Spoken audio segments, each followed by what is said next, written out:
This week, we're exploring the town of Ware. Located at the eastern end of Hampshire County, it is a former mill town with a population of 10,066 people. What circumstances made Ware into the town that we see today?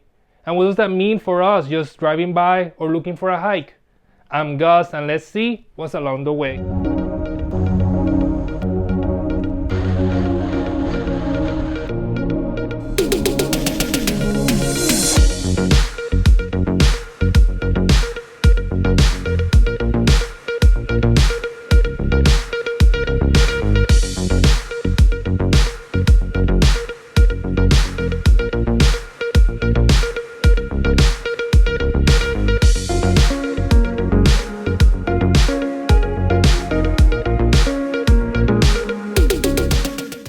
The area we call Ware today was first settled around 1717 by settlers from Fairfield, Connecticut, on an area formerly known as the Elbow Tract.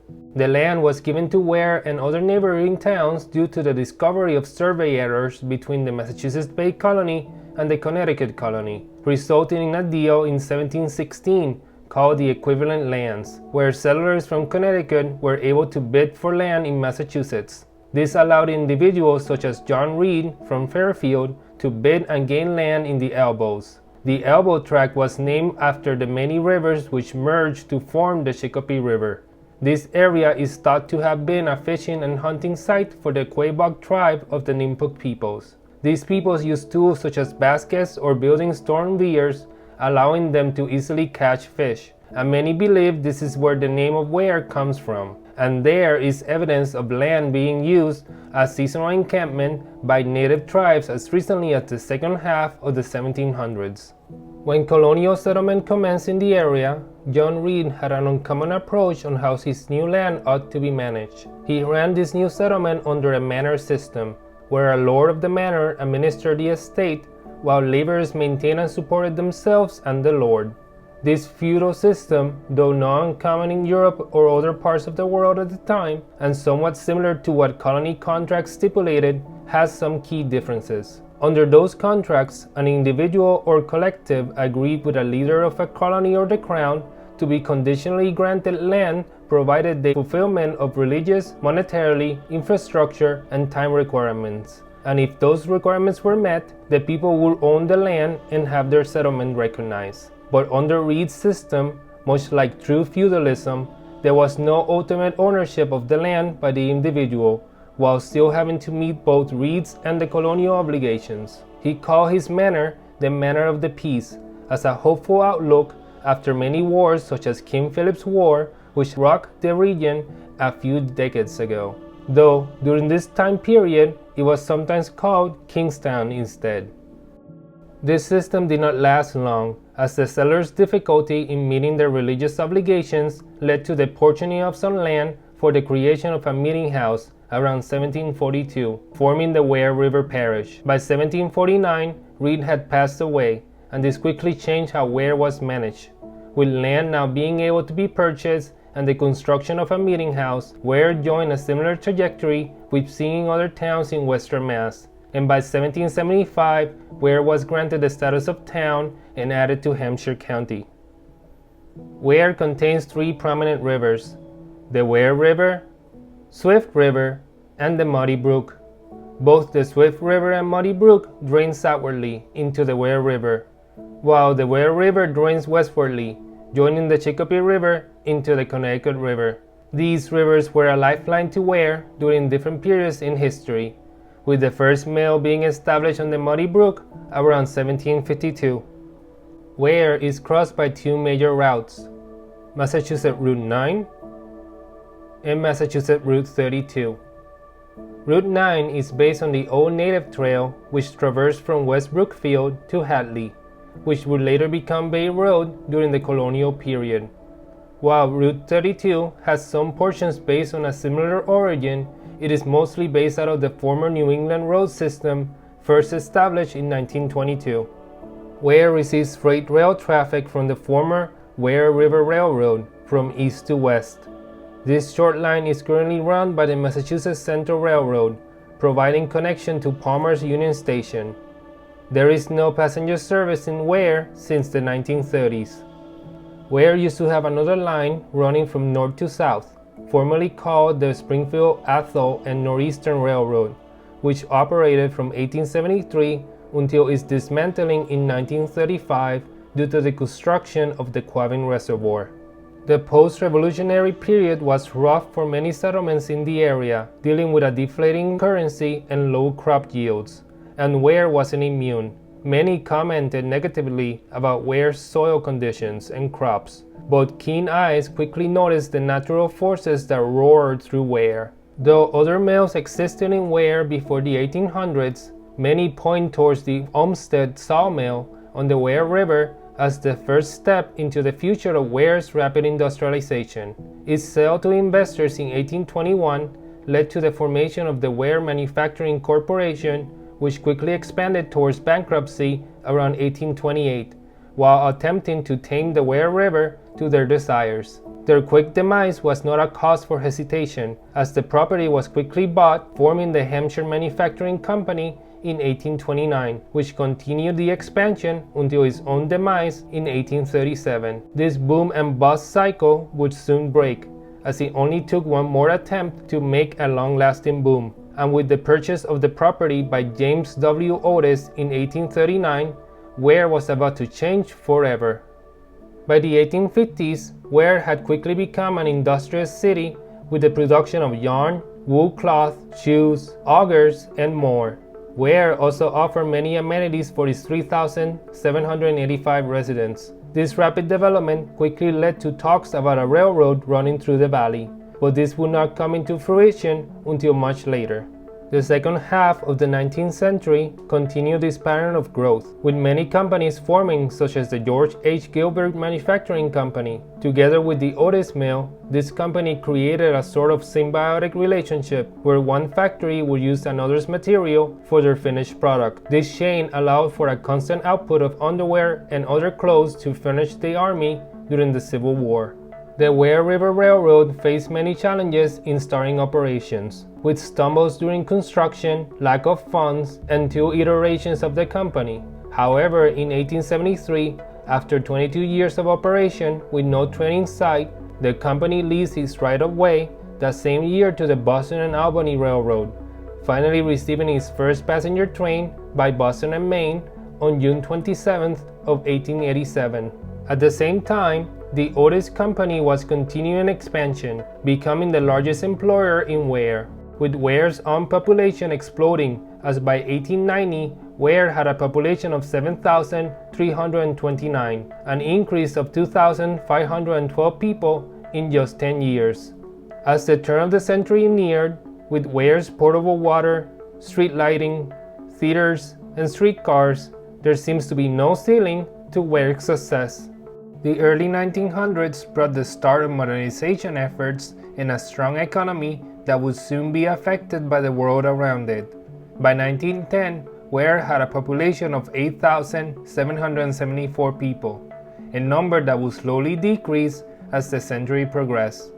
In 1917, Boston and Maine announced the cancellation of service in Ware, greatly reducing their operations in town due to the company's economic situation.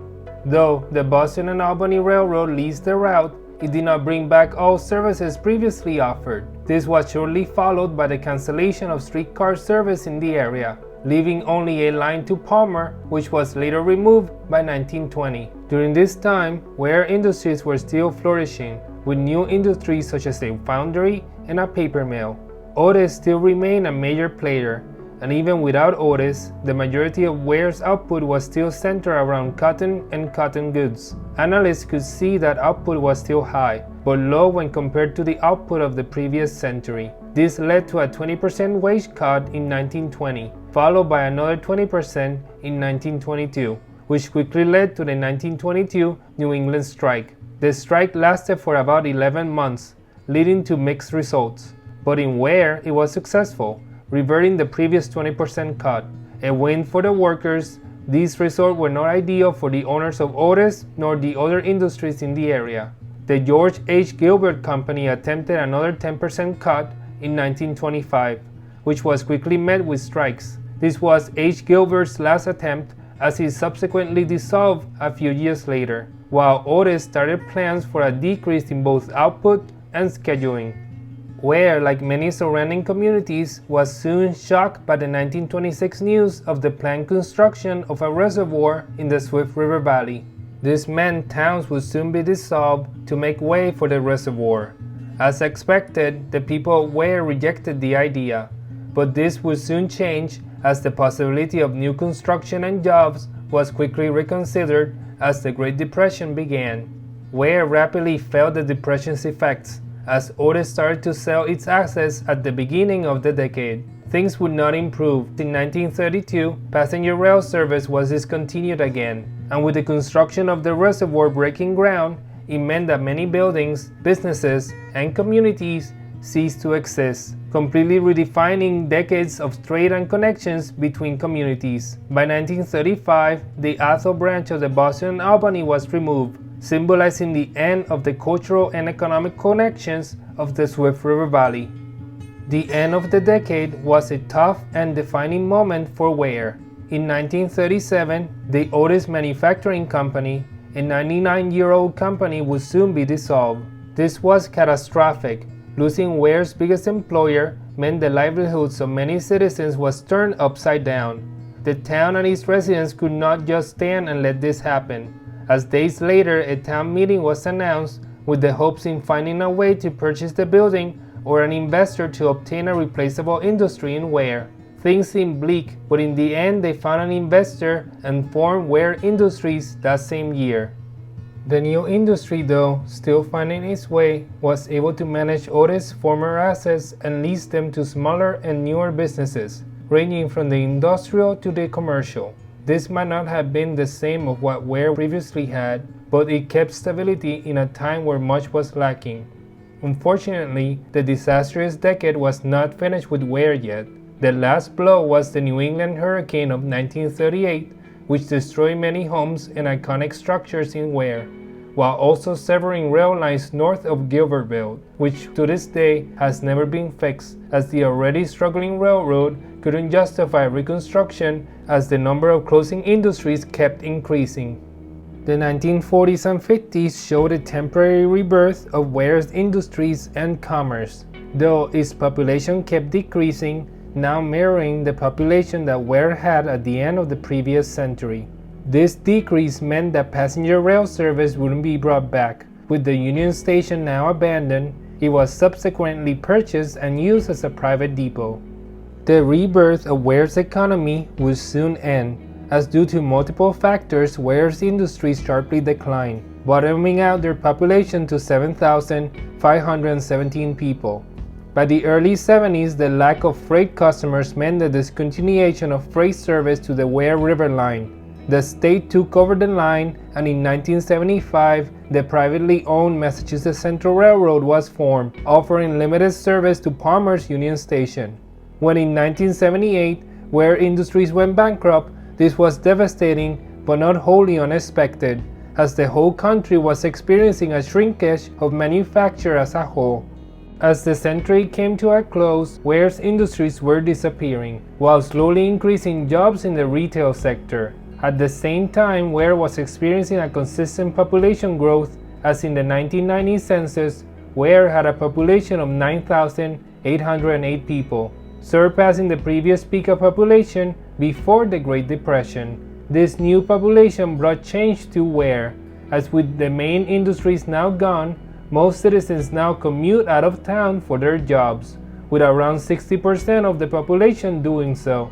This increase of commuter population has increased issues for Ware, though new construction and residents are an overall net positive for the town of Ware. Some of Ware's residents have felt displaced, either by the removal of rural spaces for new homes or the lack of investment towards downtown.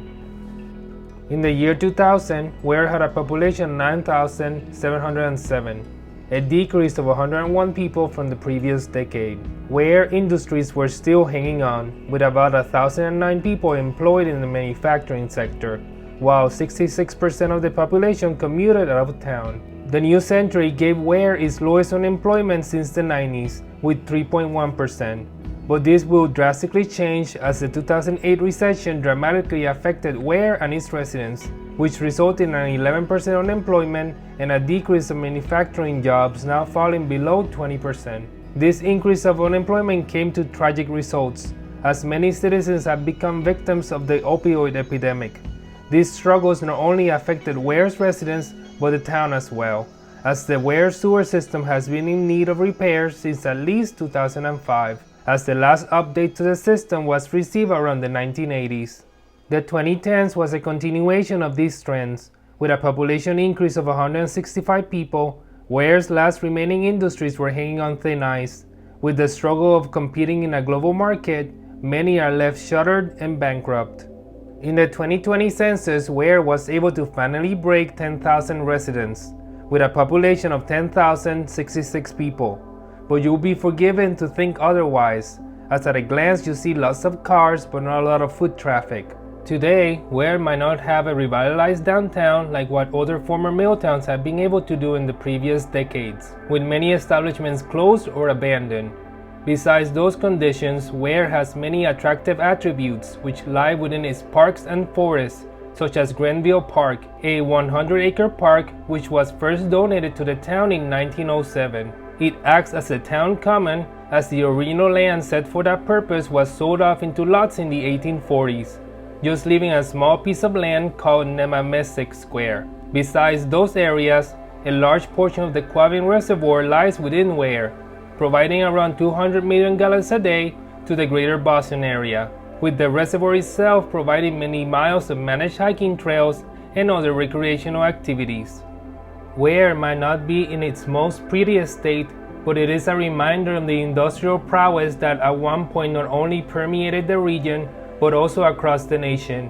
It is very tough and hard for the town to transition from an industrial center to a bedroom community, but only time will tell if Ware will rise as a phoenix and regain its status as Ware, the town that can be licked.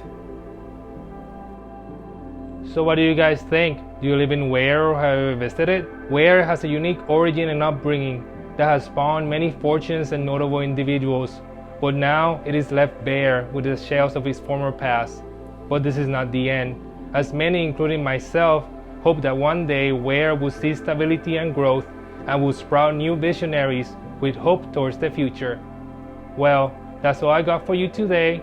I hope you have a good day, and I'll see you guys next time.